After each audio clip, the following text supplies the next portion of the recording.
किसी भी criminal trial का वो सबसे अहम पल, सोचिए जरा, जब कटघरे में खड़ा अभियुक्त यानी वो इंसान जिस पर आरोप लगा है, उसे अपनी बात रखने का मौका मिलता है। उसके कहे कुछ शब्द पूरे केस का रुख पलट सकते हैं। तो चलिए आज इसी पावरफुल और कॉम्प्लेक्स कानूनी पहलू को समझते हैं।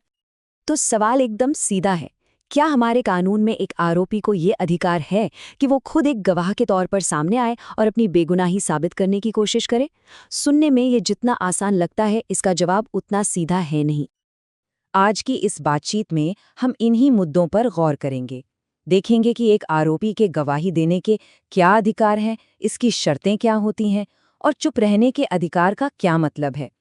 हम बयान और सबूत के बीच के फर्क को भी समझेंगे और ये भी जानेंगे कि यह सारा मामला एक फेयर ट्रायल के लिए इतना जरूरी क्यों है।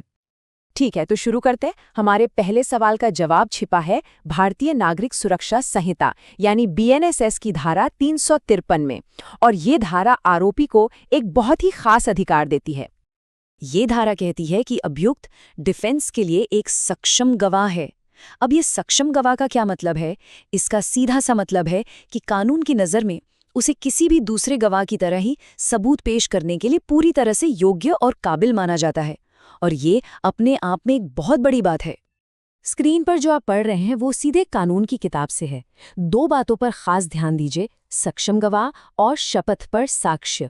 इसका मतलब ये है कि अगर अभियुक्त गवाही देना चाहे तो उसकी बात को सिर्फ एक कहानी की तरह नहीं सुना जाएगा, बल्कि शपथ लेकर दिए गए सबूत के तौर पर देखा जाएगा। लेकिन यहाँ एक लेकिन है, ये अधिकार अपने आप नहीं मिल जाता। ऐसा नहीं है कि अभियुक्त जब चाहे खड़ा होकर गवाही देना शुरू कर दे। नहीं, इसके लिए एक तयशुदा प्रक्रिया है जिसका पालन करना बेहद जरूरी है। इसकी दो मुख्य शर्तें हैं। पहली, अभियुक्त को खुद लिखित में कोर्ट से रिक्वेस्ट करनी होगी। ये इसलिए ताकि ये साफ हो जाए कि ये फैसला उसका अपना है, उस पर कोई दबाव नहीं है। और दूसरी, अगर कोर्ट इजाजत दे देता है तो गवाही शपथ पर होगी। मतलब अगर कुछ भी झूठ कहा तो उसके कानूनी नतीजे भुगतने पड़ सकते हैं। अच्छा, अब उस सिचुएशन की बात करते हैं जब अभियुक्त गवाही ना देने का फैसला करता है। क्या होगा तब? तो यहाँ पर कानून उसे एक बहुत मजबूत सुरक्षा कवच देता है। ये तुलना बहुत दिलचस्प है। देखिए, अगर अभियुक्त चुप रहता है तो प्रोसिक्यूशन यानी सरकारी वकील या फिर खुद अदालत भी उसकी चुप्पी को उसके खिलाफ इस्तेमाल नहीं कर सकते। मतलब वो ये नहीं कह सकते कि देखो ये चुप है, इसका मतलब ये दोषी है। कानूनन ऐसा कहना मना है। इसी को कहते हैं चुप रहने का अधिकार। तो सवाल ये है कि अगर कोई आरोपी चुप रहने का फैसला करता है तो अदालत उसके खिलाफ कितनी नेगेटिव धारणाएं बना सकती है? जवाब है 0, 0, एक भी नहीं। और यही इस सुरक्षा कवच की सबसे बड़ी ताकत है। चलिए अब इस पूरी चर्चा के सबसे जरूरी हिस्से पर आते हैं। ये समझना बहुत जरूरी है कि कोर्ट में अभियुक्त दो अलग-अलग तरीकों से बोल सकता है, और दोनों तरीकों के कानूनी नतीजे, उनमें जमीन आसमान का फर्क है। बात सिर्फ बोलने की नहीं है, बात इस पर टिकी है कि बोला कैसे जा रहा है। एक तरीका है एक सामान्य बयान देना और दूसरा तरीका है एक गवाह के तौर पर बाकायदा गवाही देना। ये टेबल जो आप देख रहे हैं ये पूरे मामले का निचोड़ है। देखिए, धारा 351 के तहत कोर्ट अभियुक्त से केस में आए सबूतों पर उसकी सफाई मांगता है।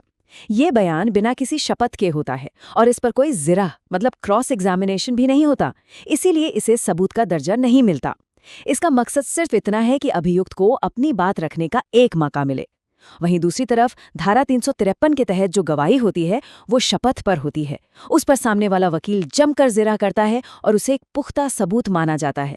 इसका सीधा मकसद होता है आरोपों को गलत साबित करना। तो अब सवाल उठता है कि ये सब कानूनी बारीकियां इतनी अहम क्यों हैं? ये इतनी जरूरी इसलिए हैं क्योंकि यही नियम एक निष्पक्ष और न्यायपूर्ण सुनवाई की बिल्कुल बुनियाद हैं। ये नियम पक्का करते हैं कि हर आरोपी को अपना बचाव करने का पूरा मौका मिले। ये उसे खुद के खिलाफ गवाही देने के लिए मजबूर किए जाने से बचाते हैं। ये भी सुनिश्चित करते हैं कि कोर्ट में रखे गए हर सबूत की बारीकी से जांच परख हो। और सबसे बड़ी बात, ये उस सिद्धांत को मजबूत करते हैं कि कोई भी तब तक निर्दोष है जब तक कि वो दोषी साबित ना हो जाए। इसीलिए गवाही देने का फैसला किसी भी आरोपी और उसके वकील के लिए एक बहुत बड़ा और स्ट्रैटेजिक फैसला होता है। ये एक दो धारी तलवार की तरह है।